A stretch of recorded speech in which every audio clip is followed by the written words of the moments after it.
This is an interview that Jon Bon Jovi did with WMMR, and Pierre Robert was the DJ, and it's very well recorded. And I found this thing, but the thing that's very interesting about it, in the middle someplace, Obie's in there, and the banter between John and Obie is funny, and he talks about his history with Bon Jovi and how that came about, which was a very lucky break that turned into a lifelong friendship with him and John.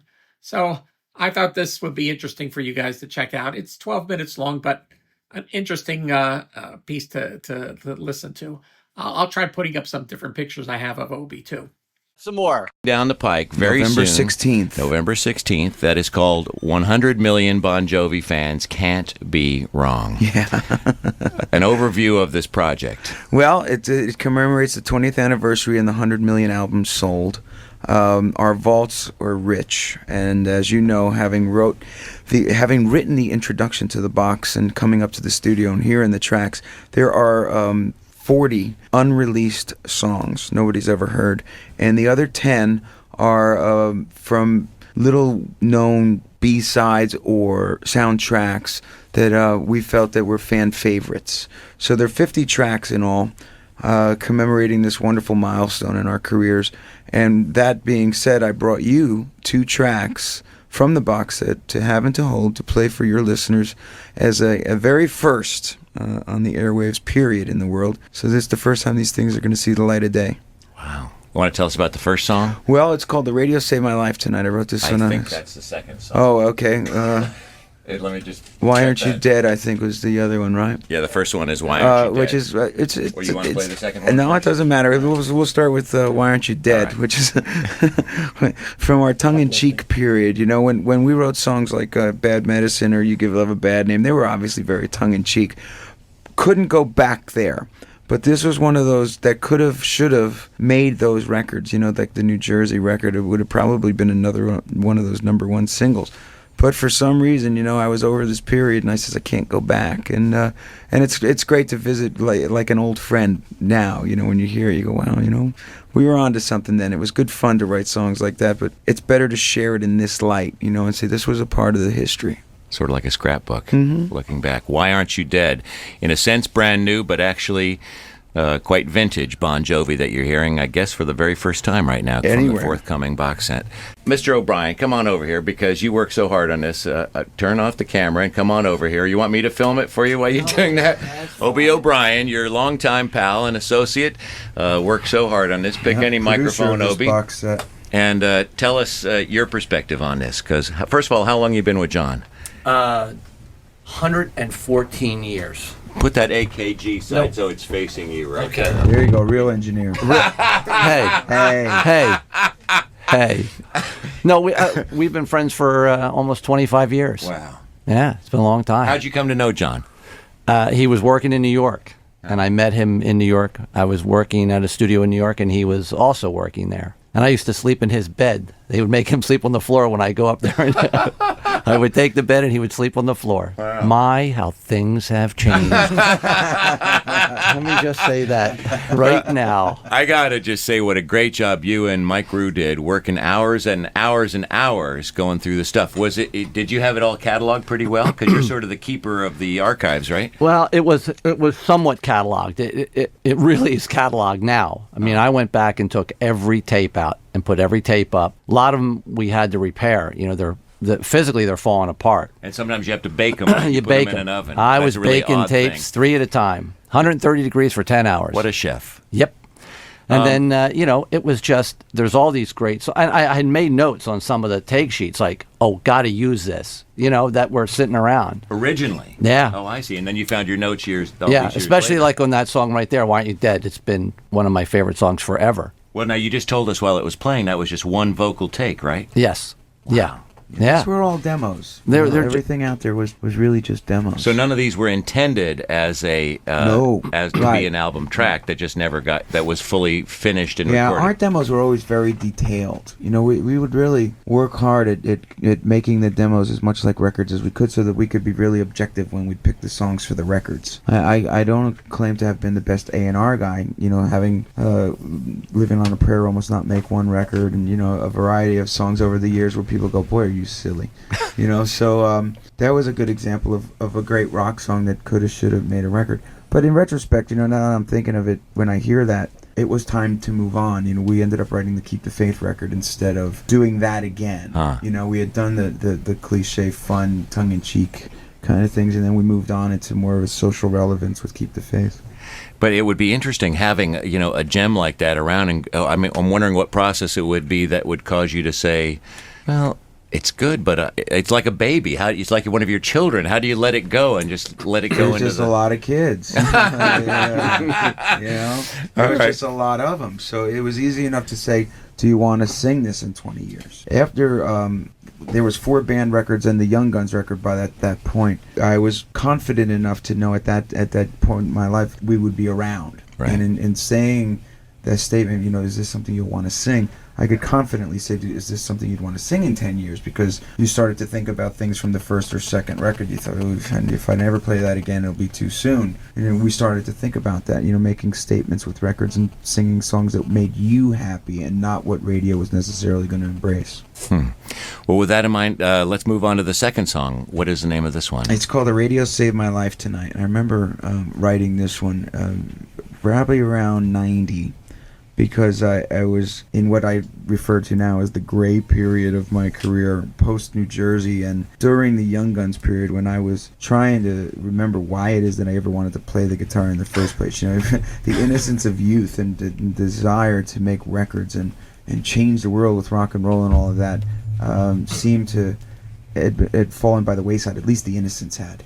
And so I was questioning what it was, why do I care about this anymore? And did things like went on the road with Southside Johnny, just playing guitar, and found the innocence again, and I realized that a song could move you, and it all came back to the purity of a DJ sitting in a room like this. Here we are talking amongst friends. We have no idea if there's 1 or a million people listening to the radio. It goes back to the innocence of why does a DJ play music? Well, because he really loves it.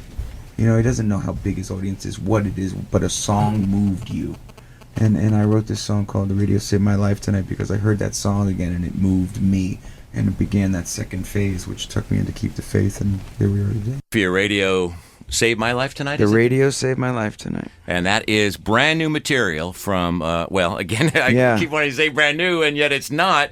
It's vintage material from the vaults of the Bon Jovi archives that'll be on the forthcoming box set released November 16th called 100 Million Bon Jovi Fans Can't Be Wrong. And you're hearing it for the very first time anywhere, thanks to Jon Bon Jovi, who's with us today, as are members of the Philadelphia Soul, and Obie Obrien, longtime friend and family member of the Bon Jovi camp, and the guy who engineered and produced this. Now, tell me again what you're just telling me, Obie, about the process in this particular song, where Jon was just sitting in the studio. How? Yeah, this was a vocal he sang while they were putting the rhythm track down. He sits on a stool, music stand, lyric sheet, and he just sings. No repairs, usually you'll do a vocal like that just to let the band know where they are in the song. Right. And then afterwards you'll set the mic up in the real room and you do a real vocal. Not a lot of these are like that, just off the floor. What he sang initially when the guys were putting the track down. We didn't change it, we didn't fix it, just left it alone. How much fun was this working on for you? It was great. And how long have you worked on it?